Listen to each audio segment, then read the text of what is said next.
Oke, sebelumnya assalamualaikum warahmatullahi wabarakatuh.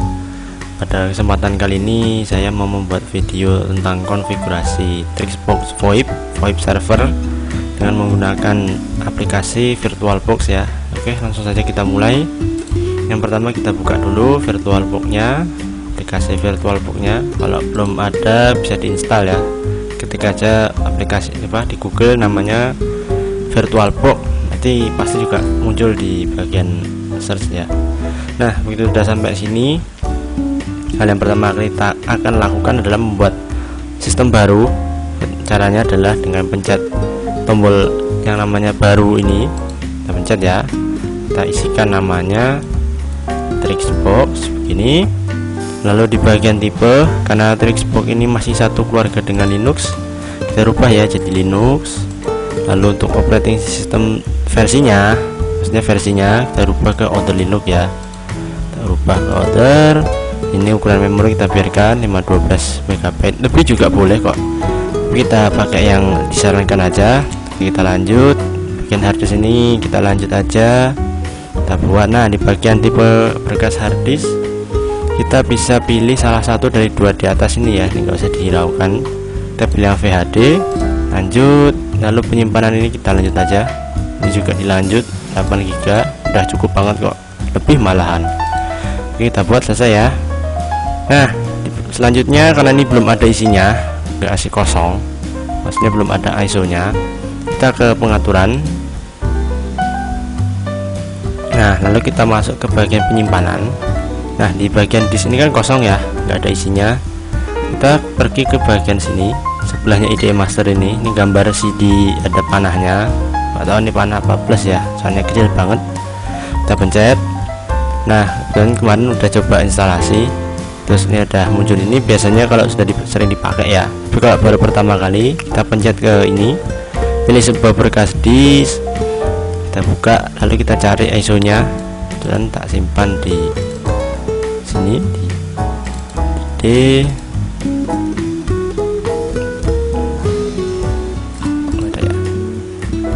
di sini. Nah, nih contohnya nih ya. Ini kita pakai yang namanya Trixbox. Ini memang versi terakhir ya, 2.8. Tapi kan tadi udah kita buat di awal, kita pakai yang di sini aja. Oke. Nah, ini sudah ada isinya ya. Terus yang kedua, karena jaringannya ini masih belum disetting supaya bisa menerima IP, kita setting lagi. Caranya gimana? Kita buka ke pengaturan lagi ya. Lalu kita pergi ke jaringan, yang bagian jaringan ini. Nah, di sini kita rubah dulu menjadi bridge adapter ya, atau kalau di sini tulisannya adapter terbridge kalau pakai varian bahasa Indonesia. Nah, kalau kita pakai desktop biasanya kan cuma ada pakai port LAN ya, tapi karena ini pakai laptop jadinya bisa support wireless atau pakai LAN. Kita pakai yang wireless saja.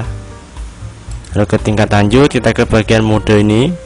Ini kita pilih izinkan semua. Kalau tidak diizinkan nanti otomatis IP-nya nggak bisa masuk, alias ketahan, ketolak gitu ya. Lalu kita oke. Nah, semua sudah selesai ya. Lanjut kita mulai. Kita agak tunggu dulu sebentar.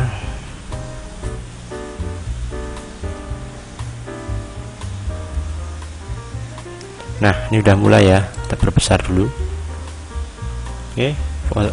Sudah mulai ya. Nah, ketika masuk di bagian ini kan ada menunya nih, nggak usah di mana aneh, langsung aja kita pencet enter. Instalasi otomatis memulai ya, langsung otomatis.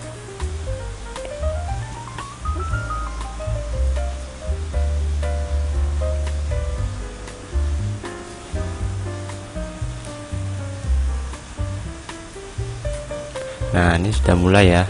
Di bagian ini kita kan disambut ke keyboard tab ya. Ini nggak usah kita ubah-ubah aja, langsung kita oke. Nah, kalau mau pindah-pindah tab kita pencet tab ya, tombol tab, lalu kita oke. Tunggu sebentar.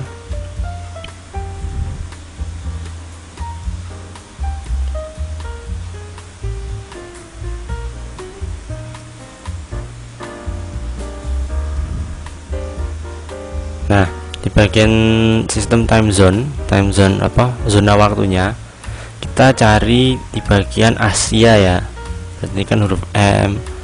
Kita langsung lompat ke ajat S, cari Jakarta ya, Asia Jakarta nih, contohnya Jakarta. Kita tap lagi, oke. Nah, untuk di bagian password kita isi aja 1 sampai 6 ya, 1 2 3 4 5 6. Untuk confirmnya juga sama, 1 2 3 4 5 6. Kita oke. Nah, sebentar ya, ini sudah mulai proses instalasi. Ini lagi melakukan file check up dulu biar bisa dideteksi kalau ada file yang korup sebelum instalasi.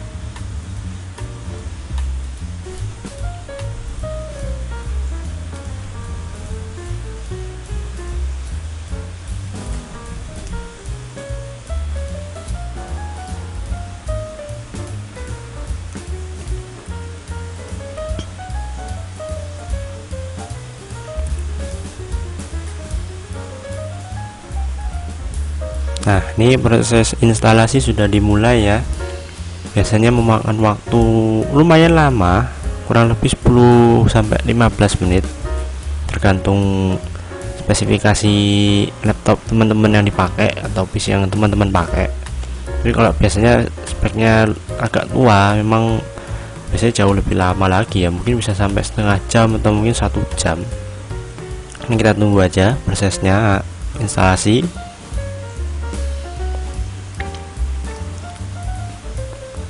Nah, ini proses instalasinya sedang berjalan ya, jadi lumayan cepat ya.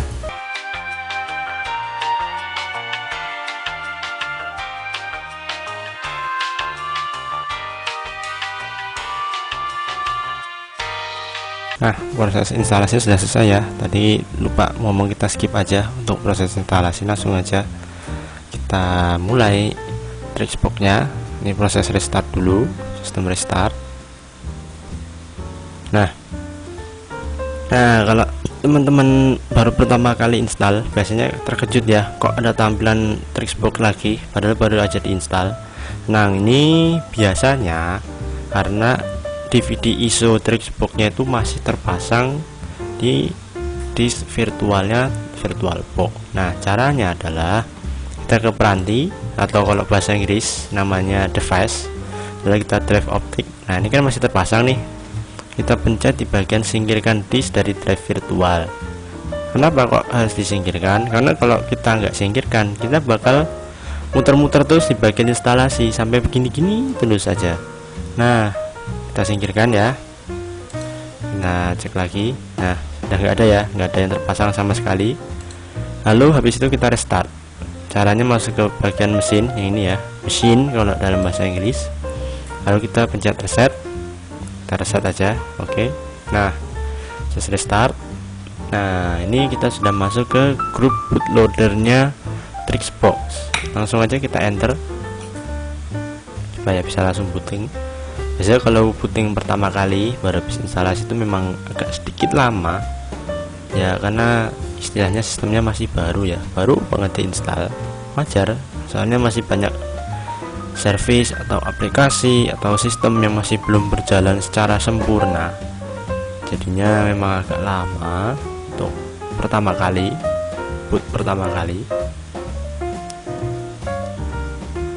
Oke, kita tunggu aja dulu.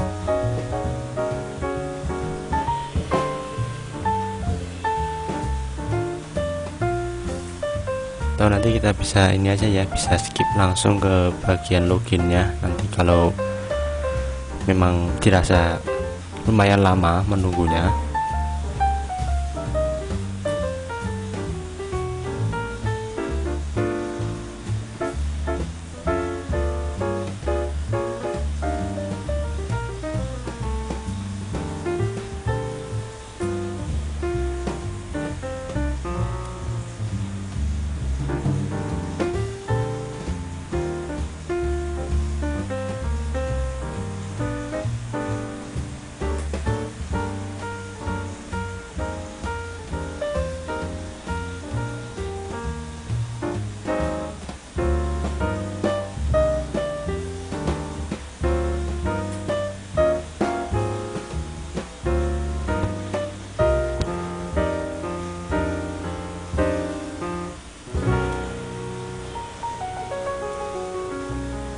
Nah, sampai di bagian sini memang lama, jadi nanti kita langsung skip aja ya, langsung skip ke bagian login, takutnya nanti memakan waktu. Nah, akhirnya kita sampai juga di bagian login ya.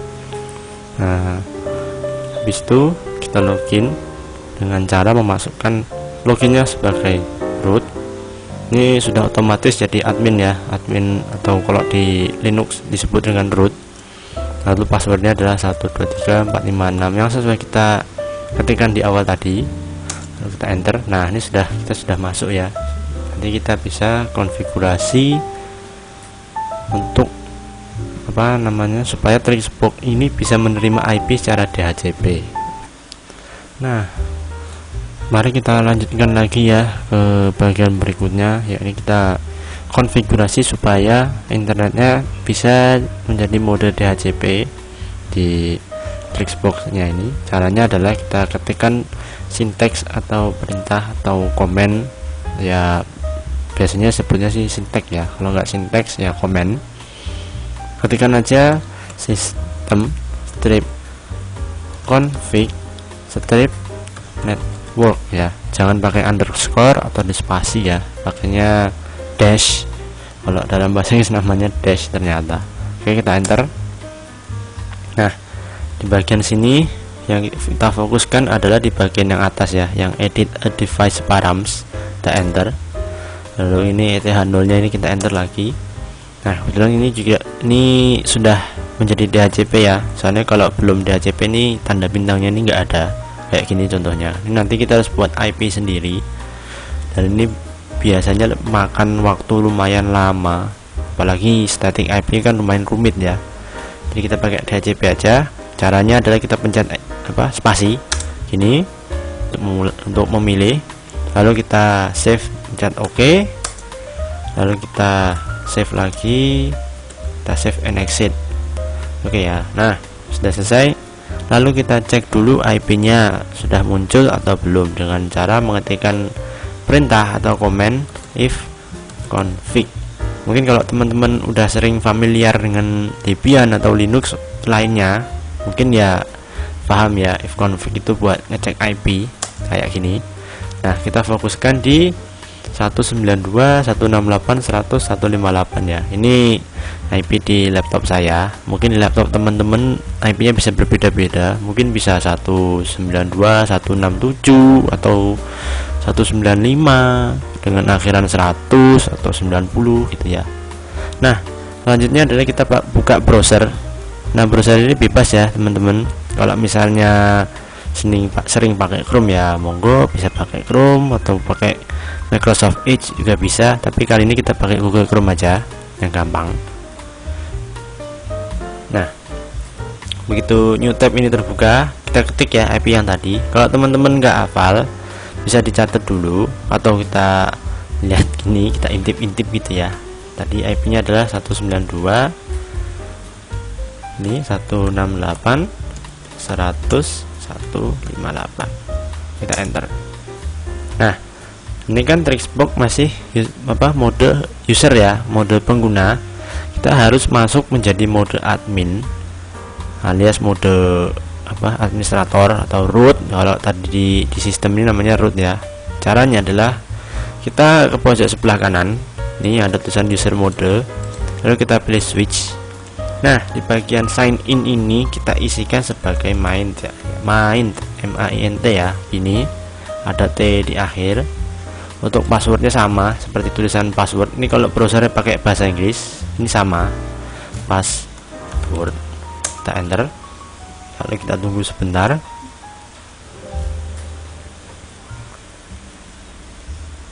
Nah, ini kita never aja. Kita tunggu dulu. Prosesnya baru nyala ya. Nah, kalau ada tulisan Trixbox registration ini kita close aja dulu. Lalu kita ke PBX settings, di menu PBX ini ya. Ini namanya menu PBX. Kita buka PBX settingnya. Tunggu dulu. Nah, begitu sampai sini, mungkin kalau kurang besar ya, kita pergi ke menu yang bertuliskan basic ya, yang dasar. lalu kita ke mode extensions di sini. Nah, kita udah add extension, kita submit. Nah, user extensionnya kita isi angka ya, jangan diisi yang aneh-aneh, kita isi aja angka. Ini kemarin coba-coba sudah pernah mencoba buat, jadi ini mungkin ke save ya, kita isi aja ini 0001. Untuk display name nya adalah bisa PC1.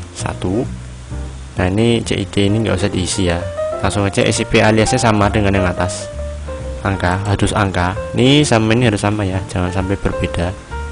Lalu kita masuk ke bagian secret ya, secret atau passwordnya kita isi aja 123 biar gampang diingatnya, takutnya kalau kepanjangan nanti teman-teman lupa. Lalu kita submit. Nah, sudah tersubmit ya, ini sudah ada. Lalu kita tambah lagi, caranya ini kan sudah ada ya, sudah add extension sudah ada, kita tinggal submit. Kita isikan aja sama ini karena tadi sudah ada ya. Terus tadi kan PC1 ya, kita jadikan PC2. Terus SIP aliasnya sama 0002, ini harus sama ya. Jadi kita ke secret lagi, kita isikan passwordnya 123, lalu kita submit. Nah, kalau sudah selesai, lalu kita apply ya, apply configuration nih. Lalu saya lihat. Nah, kita continue dengan reload. Nah, kalau sudah selesai kan jadinya seperti ini ya. Ini sudah ada usernya 2 akun yang nanti kita daftarkan dengan menggunakan Zoiper atau macam-macam untuk aplikasi SIP teleponnya atau IP phone-nya yang versi desktop gini. Ini ada macam-macam ya. Biasanya kita pakai Zoiper karena jauh lebih mudah untuk penggunaannya. Nanti kita masukkan ini yang sudah kita daftarkan nanti ya.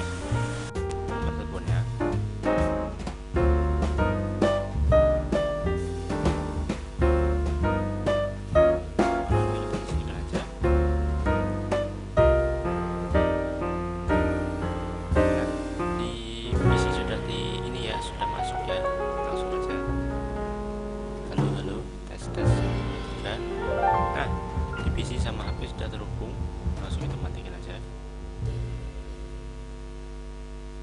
Lalu sekarang kita balik panggilannya, kita panggil dari HP dari PC ke HP. Ketik teleponnya, enter. Nah, ini sudah muncul ya di HP. Kita ensure aja. Halo 123, halo, masuk.